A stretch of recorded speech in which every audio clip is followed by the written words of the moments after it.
I am in the Forest of Arden. Just kidding. I'm in the woods behind Shakespeare Bay's family house, and there is an incredible running stream, which you might be able to hear behind me. We're on our way to go explore that right now, but I just love to come here whenever. Here, let's keep going.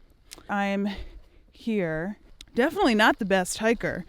Definitely covered in dirt already from falling many times. Ooh, there's some sticky things ahead of me. I should wipe those out of the way. Ugh, hold on. This is what I'm dealing with. Hi, ow. Sorry, I'm good. Moving along. Okay, I don't know how Duke Sr. does it. I don't know why he's not complaining about this. Remember when I said I loved the nature? We are walking along this brook, stream, creek. What's the difference between those three? Does anybody know? I don't. Anybody know the difference between a brook, a stream, and a creek? Comment down below. Can you hear me?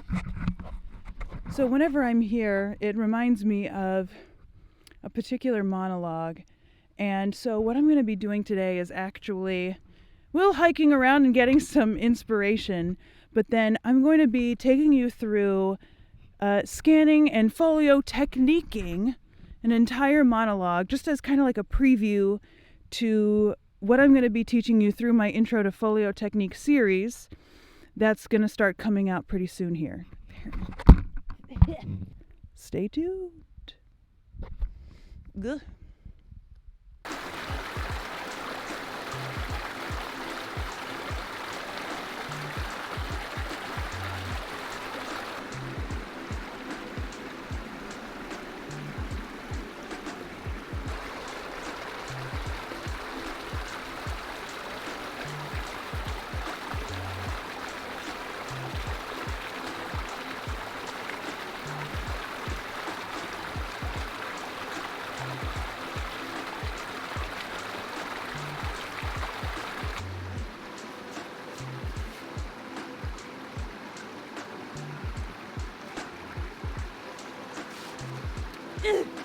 Oh, got some dirt back there, but you know, whatevs. Yeah.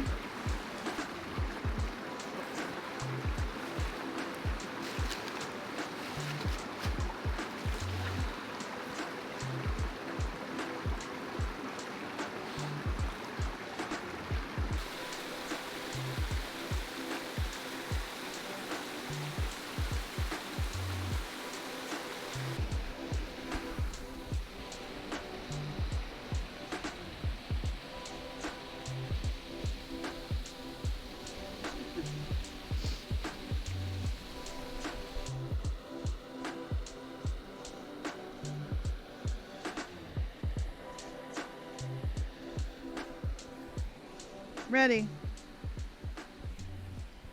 And we're back in Chicago. I just thought that it would be a little bit easier on the senses for everyone if we just kind of, filmed in a more controlled environment. So, we back. But I have my little homesick Tennessee candle burning just to keep the vibes going. Non-sponsored, but open. Anyway, let's get to work. So the work of learning a monologue is really threefold, I would say. First things first, you just have to know what you're talking about. So this involves reading the play or like a synopsis if there's some kind of time constraint. I get it, trust me. And also defining words that you don't know or unfamiliar to you, and paraphrasing the monologue in your own words. Then there's the text work or the close reading. This is where the folio technique comes in. This step is really a critical analysis that involves finding the form, the structure, and the patterns within the text that ultimately reveal some kind of meaning. And as actors ourselves, this meaning is really going to be the character's inner thoughts, their state of mind, and then also what words are important for us to emphasize in our interpretation. Finally, the third step is just going to be taking the monologue from page to stage. This is embodying the text in speech, breath, and movement. Today we're really focusing on step 2, which is the folio technique aspect of it all, as a sneak preview as to what we're going to be learning throughout my Intro to Folio Technique series that will take place over the course of several episodes. So here's what you'll need. Your edition. I'm using the Arden Third. You'll also need, well, this is kind of optional, a Shakespeare's Words. So I have the book here. It's enormous, as you can see. But there's also a version of Shakespeare's Words online. Unfortunately, you can only look up maybe 10 words per day or something like that. Churlish. A lot of the time, your edition, especially if it's the Arden, which is extremely thorough, is going to have the definition of a lot of those unfamiliar words. And then other unfamiliar words might just be regular words that we use today, so you could probably just Google them. I'm really a believer in color coding, and so if you're somebody who relies on color coding or that's helpful for you, I highly recommend you have some different colored highlighters and some different colored pens. And then also, this isn't ready yet, but for my Intro to Folio Technique series, I'm going to be doing YouTube videos that go along with a document that you can either print out or fill out online. And I'm going to be having a Folio Technique checklist and organizer that you can print out and put next to your monologue. It's going to be lit. Anyway, it's going to be great. Because, you know, like spacing is a bit of an issue. There's a lot of information here, and so if layers and layers of annotations is a little bit chaotic for your mind, then I recommend having a separate page where you can make some of these notations. I've already gone through and defined all of the unfamiliar words and paraphrased everything into my own words. I've also, of course, read and watched the play and found out all of the who, the what, the where, the when, and the why. So this close reading and folio technique portion comes in 3 parts for me. In these 3 parts, we're going to be finding patterns, identifying structure that reveal to us the character's state of mind, what they're thinking and what they're feeling, and also which words are important to emphasize, and in our own diction, how we might be better understood as far as clarity is concerned. So for the first thing, it's going to be the elements that involve our phrasing and our pacing. So, as I said, each one of these elements reveals something that's really important to us as an actor to know when delivering this monologue. The scansion is really important in that endeavor because, not because we say it like that, it's because it's sets up a norm. So when we scan this monologue and we find a deviation from that norm, that automatically lets us know that there's something afoot. Something out of the ordinary about what this character is thinking or feeling. If we have a lot of lines ending in an unstressed syllable, a feminine ending, or an 11, as we call it, it might indicate that there's some emotional disturbance happening. So the scansion really sets that up for us. So let's go ahead and scan our monologue to see if we can find any deviations from that iambic pentameter norm. But the first word in this monologue is the word now. And I'm going to say that now is a really important word. So technically we could do this as an iamb because both of these words, now and my, are monosyllabic. But because I really want to emphasize the word now, I'm going to make this first foot a trochee. That's a perfect 10. But you'll notice that exile is kind of scanned differently than we would actually say it. We say exile. But if you look in your Arden, you'll find that this is supposed to be scanned in this way. Let's continue.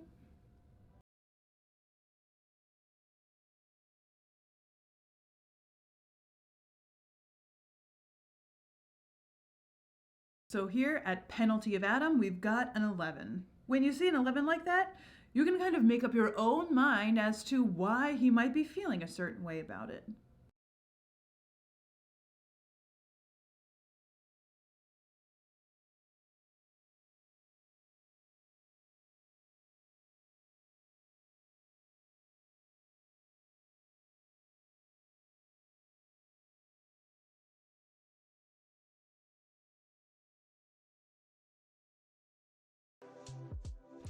For this next line, the word sweet at the beginning of the line, oh, it's so beautiful. So we're gonna make that a trochee. Now the word ugly, you'll find in your Arden that it doesn't really say that it's supposed to be switched like exile.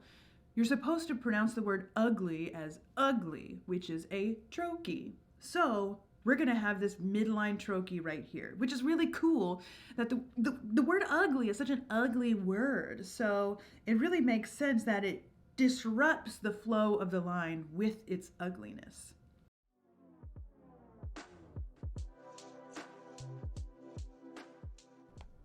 And again, with the word jewel, which looks like EUL right here, it's kind of cool because the folio spelling can sometimes even reveal these intentions that Shakespeare had with the pronunciation of the words.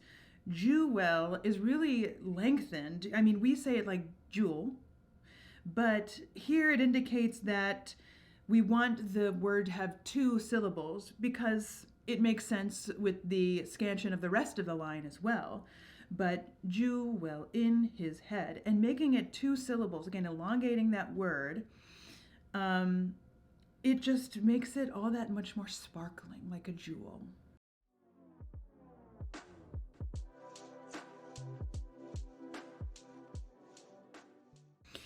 I'm going to make books in a trochee in the midline. You could do books in the running brooks, and that would be fine, but because that there's that, rhyme right there, books and brooks, I think Duke Sr. thinks himself a poet a little bit, and he's like really impressed with his rhyming abilities.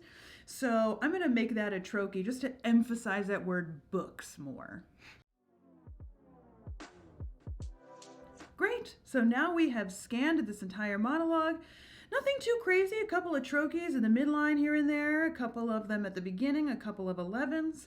But in general, this is a very chill and straightforward-ish scansion of this monologue. So another thing that we're going to use to help us figure out that pacing is going to be identifying those monosyllabic lines. So finding lines that have words made up of only monosyllables. So like I, am, now, yes. We'll see how many of those we have. There are none. Essentially, there are really no monosyllabic, complete monosyllabic lines in here.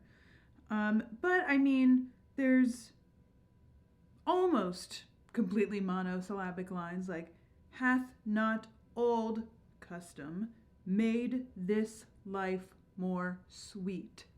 So you can take that to be essentially a monosyllabic line, and what it does is just tells us to slow down a little bit, put on the brakes, because what this person is saying is very measured and controlled, and so we should slow down the pace when that happens. Then, circling the punctuation. I'm from the school of thought that says that you should really respect the verse structure of the piece by breathing at the end of the verse line. Now, of course, that doesn't mean every single time you're going to breathe there, and it certainly does not mean a pause. It is really more like a lift in energy, as Barry Edelstein calls it in his book, Thinking Shakespeare, a microscopic interval of thought. It's just a moment where we lift, and there's a moment of energy to think, and then go on to the next thing. When we have an end stop at the end of the line, meaning a period, a question mark, an exclamation point, or in this case, a colon or a semicolon, that indicates to us at the end of the line that that's kind of the end of that thought. So it might be apt to take a pause there. When we have those in the middle of the line, though, that indicates a really quick shift in thought. So quick, in fact, that there's really no breath or pause at that midline stop. If we look here at this first mid-stop, this question mark in the middle of the line, it really makes sense that he would not breathe there, because this next question after that first one is really a quick follow-up question. So he's saying, hath not old custom made this life more sweet than that of painted pomp? Are not these woods more free from peril than the envious court? It's really a quick build off of the next thing. So that's why I think it really makes sense that you wouldn't breathe there and just keep going, take that little lift at the end of the line.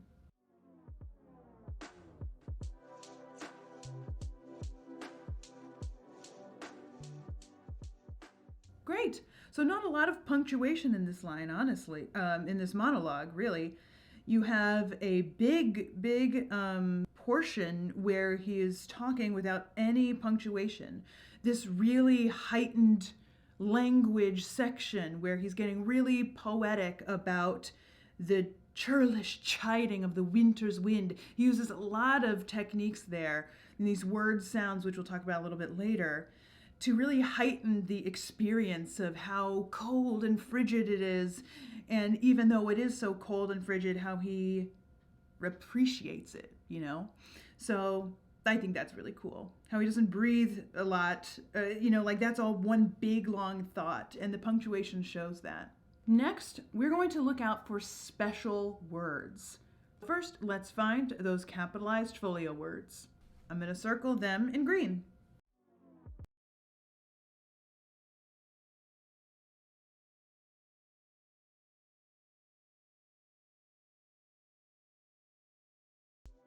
And again, with these words, you don't necessarily need to say them any differently. They're really just there to tell us that, hey, Shakespeare thought that these words were important to do something with. You don't have to, now my co-mates and brothers in exile, that's crazy. Don't do that. Just know that the fact that they're co-mates equals out here in these woods is an important thing for Duke Sr. to be recognizing right now.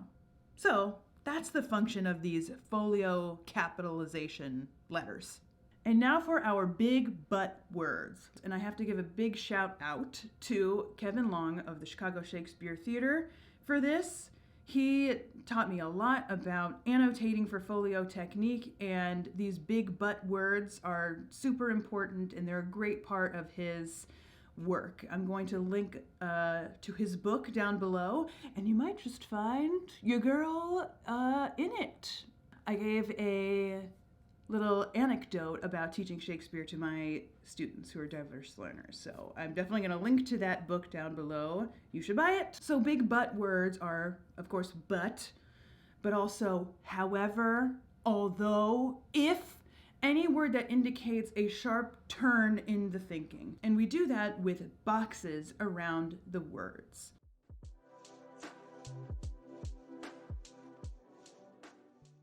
We don't really have a lot of switching of arguments right here in this monologue, and that kind of makes sense. You see a lot of these but, if, however, if somebody is really kind of struggling internally, if somebody's trying to argue, then that makes a lot of sense. But this monologue is not really about that. He kind of knows what he wants to say, and is kind of just vamping. So it makes sense that there wouldn't be a lot of big but words in here. Another really important one is antithesis. These are opposites. So it could be as clear-cut as night and day, or big and small, but it might be something a little bit more up for debate. You can really get creative with it, and it can really be up to you to decide what functions as an opposite, and we'll go through that in the text. But how we annotate it is circling those two words and then connecting them. So I'm going to do woods and court. I mean, these aren't inherently opposites, like love and hate, but they serve as opposites because we're comparing our life to the woods to our life in the court. And that's really the entire essence of this monologue. The only other one that I'm going to do for now, and I mean, again, I should have looked over this a million more times before doing this because you truly learn something new every single time you do it. And so I'm sure that I'm gonna not catch something, and then as soon as I am done editing this, I'll be like, go. But the other one I'm going to do is exile at the very beginning with public haunt at the very end. And you can do that. You can absolutely connect something from the beginning to something at the end. And actually, it really gives you a through line to work with. That's the entire essence of the monologue, right? Is the contrast, comparing and contrasting life in the court and then life in exile. And so having that antithesis kind of inform the entire structure of the monologue is a great thing. And so I'm happy with that. Another important special word to look for are words that are repeated.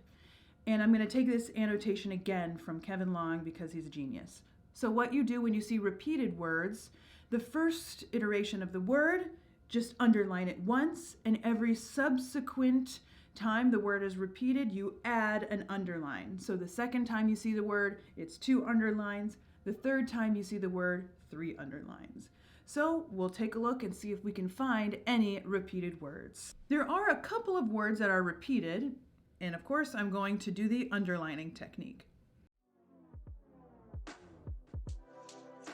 So we have the word sweet repeated. And then the word life is repeated. And I mean, think about it. Those 2 words, sweet, life, that's the essence of this monologue. They're living the sweet life, man. It just makes so much sense, and I love what it does because it just confirms everything that I know to be true. And then finally, rhyming couplets. Now, there are no rhyming couplets in this monologue, so we're just going to move on. Last but not least, word sounds. So Shakespeare likes to employ a lot of alliteration, which is repeating of consonant sounds one right after the other, tongue twisters, like Peter Piper picked a peck of pickled peppers. It all starts with P. That's alliteration. Let's find our alliteration. I'm going to mark this in blue with a little line over the repeated consonants. The first instance that I see is painted pomp. So I mentioned that repeated P can be like that. I have a little hair in my mouth or something like that type of sound. It shows his distaste for this painted pomp. He's not a fan. So it's kind of a fun thing to emphasize as P's on the painted pomp. Oh, yeah, there's 3. Pomp has 2 P's in it. So it just adds a lot of clarity, and it just gives that little tiny, I have an opinion about what I'm saying to your delivery. God, I can't stress enough how important it is to have an opinion about what you're saying. And then, the word peril is in the next line. So why don't we just, the next line that has 2 great examples of alliteration is churlish chiding of the winter's wind. So good. So churlish chiding. Looking up the definition of this earlier, it means rude scolding. So this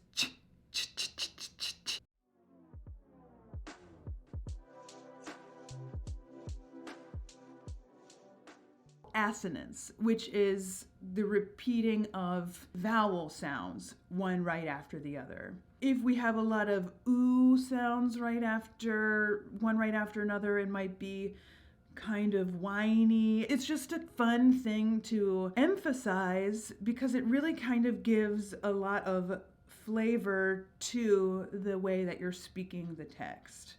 Let's just go from the top and see what we can find. The first one I'm seeing is hear, feel. This is really the kind of start of that heightened language portion. So why not start it off with that great assonance and bringing that out? And then, of course, at the very end, we have books and brooks. And, I mean, even good. Book, brook, good. Why not? Then abutted consonants. This is when the end of a word has the same consonant as the beginning of the next word. When you find those abutted consonants, it's important to mark them with a line in between, which is how I annotate it, to show that we're going to just reiterate that consonant sound. When you separate those consonants, it just makes your diction that much clearer, and the better the audience can understand you, the better your delivery is going to be. I don't know if I saw any in this, but let me just check it out. Yeah, the only one I'm seeing is custom made. Hath not old custom made this life more sweet? Yeah, why not? When you have those abutted consonants, it's really good to just separate them, just to make it more, clear for the audience what you're saying, so you're not jumbling words together. But also, it could help you emphasize the next word, which is often important. Although it looks really chaotic, all of these annotations are so helpful for when you go back and you practice this monologue in step 3. Because all of these things are going to inform your interpretation, the way you speak the text or sign the text, the way you breathe, and the way you move. All of these things can really help with that. And that's why I love it. I mean, it can't hurt to just know more about your monologue, right? And really take it apart, critically analyze it. Finding these patterns, it really reveals so much about the character's inner thoughts, what they find to be important, what they're thinking, feeling. It's just great. So let's put it all together. Now, my co-mates and brothers in exile, hath not old custom made this life more sweet than that of painted pomp? Are not these woods more free from peril than the envious court? Here feel we not the penalty of Adam, the season's difference as the icy fang, and churlish chiding of the winter's wind, which, when it bites and blows upon my body, even till I shrink with cold, I smile and say, this is no flattery. These are counselors that feelingly persuade me what I am. Sweet are the uses of adversity, which, like the toad, ugly and venomous, wears yet a precious jewel in his head. And this, our life, exempt from public haunt, finds tongues in trees, books in the running brooks, sermons in stones, and good in everything. Oh, it's so good! That's the sneak peek, my friends. That's what you can look forward to. So, in my Intro to Folio Technique series, I'm going to be going way more into depth in all of these in short and digestible episodes. But this is what we can have to look forward to. So, I really hope that you enjoyed this. I just love Folio Technique so much, if you couldn't tell, and if I hadn't said that 75 times in this episode already. So I want to thank you for joining me today. This was just such a treat. It's my favorite thing to do. And I hope you have fun with it as well. I'll see you next time. Bye.